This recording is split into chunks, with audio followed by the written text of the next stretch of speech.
òṣèrékùnrin ilẹ̀ wa tí gbogbo àwọn olólùfẹ́ rẹ̀ mọ̀ sí Ìjẹ̀bú ti jáde síta báyìí o, tí ó sì ń sọ fún àwọn ènìyàn wípé kí wọ́n má ṣe dẹ́kun ẹnìkankan tí ó bá gbé àwòrán tàbí fọ́nrán ALLWELL Adémọ́lá sórí ayélujára o, wípé ṣe ni kò sẹ́ni tí kò ní kú.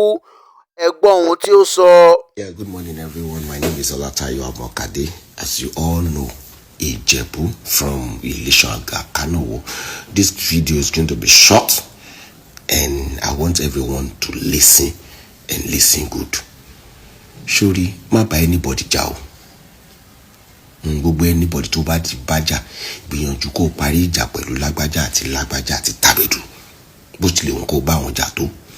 Nítorí pé ọjọ́ tá bá bímọ, ariwo máa ta. Lágbájá bímọ Tàbẹ̀dù bí ẹ kú rire. Ọjọ́ tí èèyàn bá tún jáde láyé, ọjọ́ yẹn náà tún ṣe kíni, ariwo á tó kàn.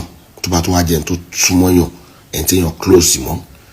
Má bá lágbájá jà, má bá anybody jà. Ẹni tó bá bá jà, tẹ́ bá gbìyànjú tẹ́ bá parí ẹ̀, ẹ rí parí. Tẹ́ bá dẹ̀ parí ẹ̀, ìyẹn ò rí sọ wípé kẹ́ má ríra àbí kẹ́ ríra kẹ́ má kíra.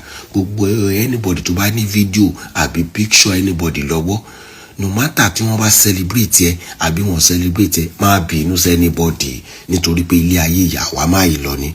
Àwa tá à ń sọ̀rọ̀ yìí náà, a máa dàgbà, a máa darúgbó, a máa lọ́njọ́ kan. Àwọn tí wọ́n ń wò wípé kí ló ṣe jẹ́ ojúbọ òun nìkan, àtàwọn tí wọ́n fẹ́ fi fídíò ní views, àtàwọn tó fẹ́ fi picture ní, tó fẹ́ fi ní likes, tó fẹ́ fi ní comment lórí page wọn, kì í ṣe pé àwọn náà máa fi ayé sílẹ̀. Ilé ayé tó kéré jù, ó simple.